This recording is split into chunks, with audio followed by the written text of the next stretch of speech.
Da, šefe. Jel sve spremno? Jeste, šefe. Pokreni akciju. Razumijem. Dokumenti su kod tebe, jel? Jeste, dokumenti su na sigurno. Tu sam za 5 minuta i krećemo. Razumijem. To je za 5 minuta. Ja pojma nemam gdje su dokumenti.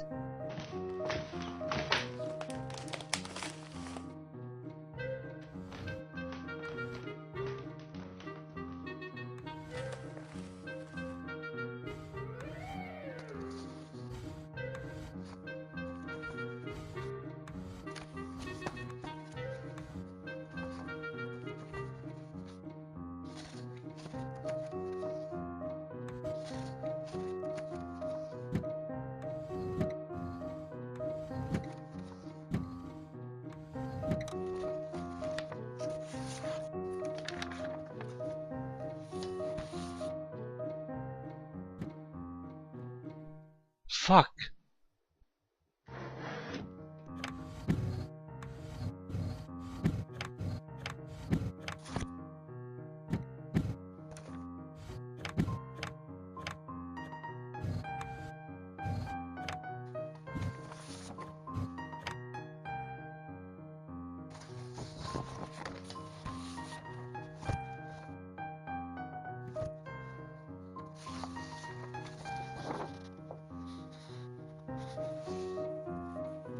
Bingo!